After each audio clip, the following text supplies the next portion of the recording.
Hello guys, so for today's vlog, ito nga pala ako, kakarating ko lang and namili kami ng kaibigan ko.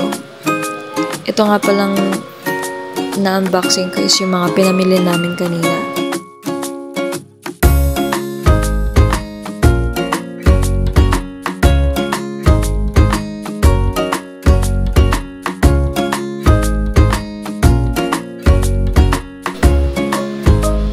Ito nga pala yung binili ko na Dove shampoo. Ito kasi yung gamit ko sa buhok ko, guys. And then, ito bumili din pala ako ng saging kanina. Tsaka ng PH Care. Gusto kong i-try ito kasi before hindi ako gumagamit nun. Tsaka ng wipes. Para magamit ko din siya pag nasa work ako. And ito pa yung kasunod.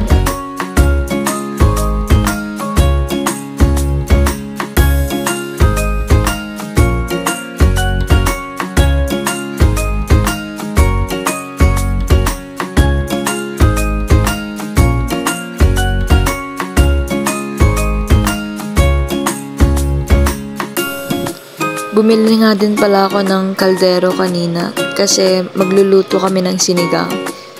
And bumili din kami ng mga ingredients kanina.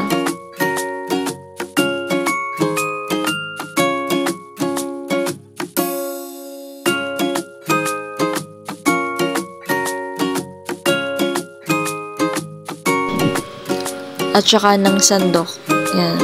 Para may magamit tayo mamaya pagluluto ng sinigang.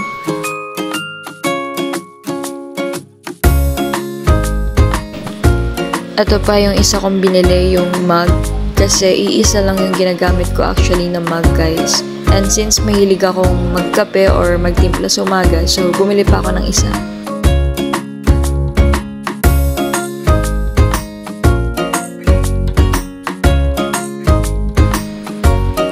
Bumili nga din pala ako ng vitamin C. So, ayan. Para may lakas tayo sa pagtatrabaho. So, matagal ko na din balak talagang bumili ng vitamins. Pero since busy pa ako sa work and ngayon lang nagka-time.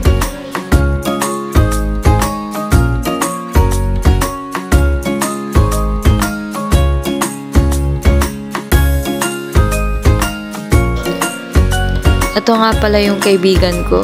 So, siya yung kasama ko kanina bumili ng mga ingredients para sa lulutuin nating sinigang. So, ayan, hinahanda niya na yung mga gagamitin natin para sa ating sinigang. Yan, so yung una niya nilagay is nilagyan niya ng pepper. And then, meron din tayong kangkong, tsaka sibuyas at kamatis. Nilagyan niya nga din pala ng konting asin. Pinapakuluan lang namin yung baboy. And then, pagkatapos is ilalagay na din namin yung iba pang ingredients. And ito na nga siya, guys. Inahalo lang namin.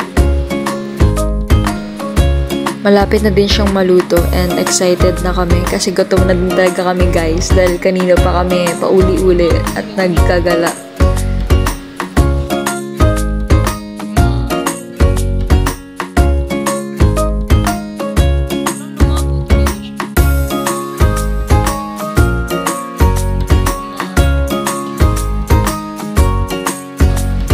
So, ready na ang aming sinigang and kakain na kami ngayon ng kaibigan ko.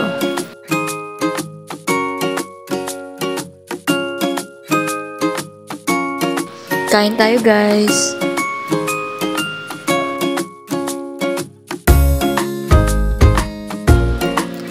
So, yun lang, guys, for today's vlog. And abangan nyo nga pala yung next kong upload. Ine-edit ko pa siya. Yung last vlog namin. Kasama ko din yung kaibigan ko. So, thank you guys for watching. Don't forget to like and subscribe. Bye guys!